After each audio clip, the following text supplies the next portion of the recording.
una, galing na galing sila kay De Lima tsaka kay Selyok, no? Kung magaling talagang abogado yan si De Lima, eto, ano lang ha, very practical lang ha, bakit ka nakulong ng mahigit 6 na taon? Hindi mo na ipagtanggol yung sarili mo sa sobrang galing mo. Sa sobrang galing mo na, eto sinasabi nyo ha, sinasabi ng mga fans ni De Lima, ha? Ang sinasabi ng fans ni De Lima, wala siyang kasalanan, pero nakulong siya ng mahigit 6 na taon. Ang tanong, anong uri kang magaling na ang alam kong magaling na abogado, no? Kung totoong magaling kang abogado, dapat nalusutan mo yun. Kasi sinasabi mo wala kang kasalanan. Nakulong ka ng mahigit 6 na taon na wala kang kasalanan, tapos sasabihin mo magaling ka. Dalawa lang yan. Ha? Dalawa lang yan, kaya ka nakulong. It's either talagang may basehan yung pagkakakulong sa'yo, or hindi totoo yung mga haka-haka na isa ka sa pinakamagaling. Ako, welcome ko eh. Selyok, no? Tsaka si De Lima, welcome kayo. Kayo ang magiging kalaban ni BP Sara sa impeachment trial. Very welcome kayo sa amin. Tuwan-tuwa lang kami. Alam po ninyo, wala kaming katakot-takot. Ang bagal magsalita niya mga yan. Hindi po uubra yan. Si Marcoleta po ay judge. No? Magiging judge na po si Marcoleta. Hindi po uubra yan, nahihintayin kayo, bara-bara kayo. Nung panahon po nila Joker Arroyo, yan, sila po yung mga magagaling na congressman na nag-trial, impeachment trial. Kayo, kumpara nyo sarili nyo kay Joker Arroyo, malayo kayo. Ang layo nyo. Okay. Pag-usapan po natin, nireverse po ng CA. Ako nung una, eto pagkakaunawa ko, no? Palibhasa hindi tayo abogado. Aminado po ako dyan. Hindi po ako abogado. Kaya po, ako po ay meron akong mga hindi alam. Kasi gano'n naman talaga eh. Pag hindi mo linya eh. Di ba? Pag politika po, linya natin yan. Pero yung pagiging sa mga batas-batas, ang buong akala ko, ang meaning, ang pag na-acquit ka na, wala na, no? Hindi na pwedeng ibalik. Okay. Yun yung sa normal, kasi walang double jeopardy. Ibig sabihin, pag na-acquit ka, hindi ka pwedeng iapila. Hindi naman po yung acquittal niya yung inapila eh. Ang nagsampa po ng may sinampa po, ang tawag po dyan ay petition for certiorari. Hindi ko alam kung tama yung bigkas ko, no? Petition for certiorari. Okay. Ang kina-question po dito ni Soljan Guevara, it's a mechanism for seeking review.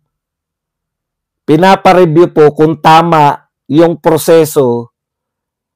Petition for certiorari is a legal document filed with the higher court like yung Court of Appeals. Sa kaso po, RTC yung nag-acquit eh. RTC yung nag-acquit kay Laila De Lima. No? So, question po ni Soljan Guevara. Matalino talaga si Soljan Guevara eh. Diba? Kahit po siya ay appointed ni BBM, hindi po niya hinahayaan yung pagiging appointed niya ng kung sino na makaapekto sa kanya yung pinag-aaralan niya ng batas. Diba? So, yung petition for certiorari po, ayan po ay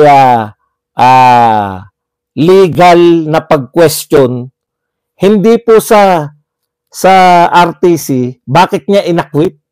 No?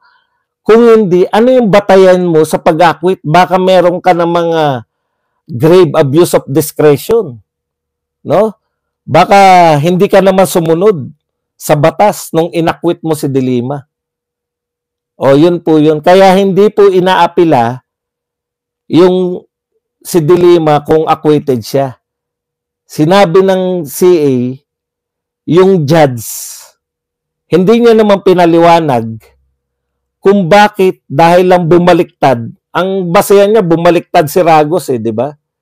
Kung bumaliktad si Ragos, hindi niya naman pinaliwanag ano yung sinumpaan ni Ragos na kung bumaliktad siya, mawawala na ng silbi yung ebidensya labang kay De Lima. O yun po yun, no? So, sa madaling salita, babalik ngayon sa RTC yung kaso ni De Lima. Okay. Mahuhulihin din ba uli si De Lima? Hintayin natin. Depende sa RTC kung papahuli uli si De Lima. Sa nagtanong po kanina kung may immunity na raw dahil nanalo na congressman, si De Lima po nakulong siya, senador siya. Ang may immunity lang po sa mga kaso, hindi pwedeng makulong, ni hindi pwedeng sampahan ng kaso maliban sa impeachment, yung Pangulo ng Pilipinas. Okay? Vice President nga, sinasampahan ng kaso. Na-acquit lang si BP Sara. Pero yung presidente lang po yung may immunity. Okay, may immunity din po. Halimbawa po, senador. Hanggat naroon nag-secession yung Senado, pwede siyang hindi hulihin. Kasi nasa session yung Senado. Ewan ko kung ganun din pero doon siya titira. Dahil pag lumabas siya, wala siyang proteksyon na ng institusyon ng House of Representatives o ng Senado. O, kaya po, hindi po yan. Kasi senador nga siya nung nahuli. Ay, senador nga siya nung nakulong. Okay? Okay. Well, huwag nyo nang pansinin at hindi naman sa topic na yung sinasagot niya. Nag-iimbento siya ng mga salita para akala niya kaya niyan lituhin tayo rito. Pakita nyo lang sa mga tao na yan na walang epekto sa atin yan. Mananawa. Mananawa din yan. Kaya ngayon, balik sa trial si De Lima. Kung ibabalik po siya sa kulungan, syempre, gusto po natin yun. Kinakailangan pong mabigyan ng hustisya yung kaso niya.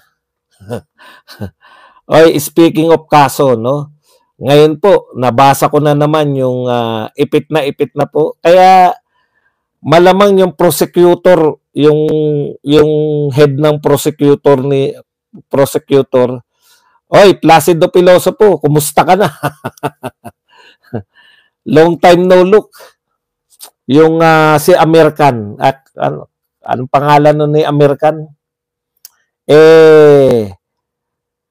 Ngayon po, no, freeze na po yung kanyang mga asset, pati nga po yung mga nagtatrabahong Amerikano sa ICC, baka dakipin po sila, no, pagka sila ay, kaya ginigipit na po, dahil po sa pagmamalabis ng ICC na yan, pag-i-issue ng mga warrant of arrest, no, binuweltahan po sila ng US. Hindi naman particular kay Tatay Digong, nauna tong panggigipit na to.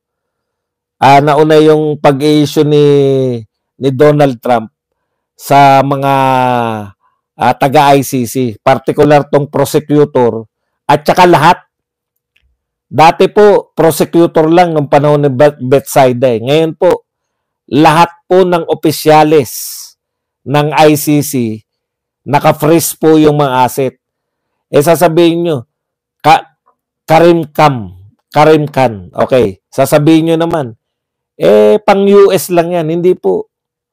Lahat po ng mga bangko na merong ugnayan sa US, susunod po yan. Kaya, basically, halos lahat ng bangko sa mundo ay merong mayroon pong branch